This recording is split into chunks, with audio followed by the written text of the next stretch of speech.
অতিশয় মহান গুণগান যাহার, যাহার রূপে দুরবিত হল অন্ধকার, মনোহর যাহার সমুদয় আচার, পরশবে দুরুদ উপরে তাহার। নাহমুদুহু নুসল্লি আলা রসুলিল করিম, আম্মাবাদ। শ্রুতিমণ্ডলী, আপনাদের প্রত্যেককে ঈদে মিলাদুন্নবীর শুভেচ্ছা এবং সালাম। আসসালামু আলাইকুম।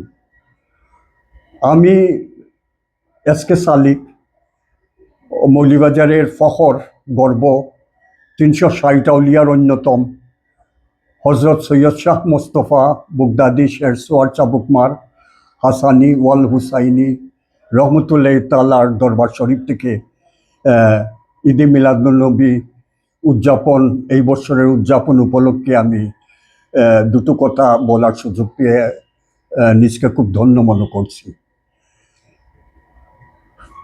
আজকে প্রায় 1448 ইসরি অতিবাহিত হয়েছে। ঈদে মিলাদুন্নবী মুসলমান, শুধু মুসলমান না, পৃথিবীর তাবৎ সৃষ্টিকুলের জন্য একটি কাঙ্ক্ষিত, অত্যন্ত কাঙ্ক্ষিত এবং আকর্ষণীয় এবং হৃদয়ের চাহিদার একটা পরিস্ফুরণ হলো ঈদে মিলাদুন্নবী। আল্লাহ পাক সূরা কদরে বলছেন, লাইলাতুল কদরি খায়রুম মিন আলফি শাহর।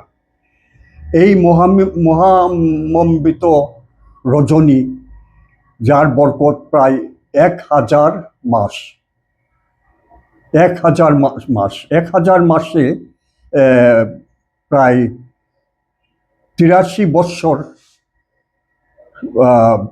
4 মাস হিজরি সনে, এবং সৌর সনে সোলার সিস্টেমে প্রায় 80 বৎসর 10 মাস এর মর্তবা। তো আমরা এই লাইলাতুল কদর পেয়েছি, এই যে মহামণ্ডিত রজনী আমরা পেয়েছি শুধুমাত্র আল্লাহ পাক আমাদের নবী করিম সাল্লাল্লাহু আলাইহি সাল্লামের কারণে। তাহলে উনার জন্মদিনের মর্তবা কি হতে পারে, যা অপরিসীম। এবং ইবলিস শয়তান উনার জন্মদিনে, উনার যেদিন অ্যাডভেন্ট, যেদিন উনার শুভাগমন হয়, সেই 12ই রবিউল আউয়াল, সেই দিন ইবলিস শয়তান দুঃখ প্রকাশ করেছিল, কাঁদছিল, হাউ হাউ করে কান্নাকাটি করেছিল। আবু জেহেল, আবু লাহাব, সুলুল ইবনে উবাই মুনাফিক, এরা খুশি হয় নাই। এরা ব্যতীত তাবৎ সৃষ্টিকুল আমরা এই দিনের জন্য আমরা অতি লালায়িত, এবং আমরা আশা করি যে প্রত্যেকেই এই দিনের ফজিলত আমরা নিজেদের জন্য, নিজেদের জীবনের জন্য আমরা বরকতময় হব। আমাদের দরগা শরীফ থেকে বিশেষ করে 12ই রবিউল আউয়াল পূর্বরাত্রি, অর্থাৎ গতকাল মঙ্গলবার বাদ মাগরিব থেকে আমাদের ওয়াজ মাহফিল হয়েছে। আমাদের খতিব সাহেব এবং প্রিন্সিপাল সাহেব মাদ্রাসার বয়ান করেছেন এবং মিলাদ হয়েছে। আর এখন আমরা জশ্নে জুলুস রেডি করব ইনশাআল্লাহ।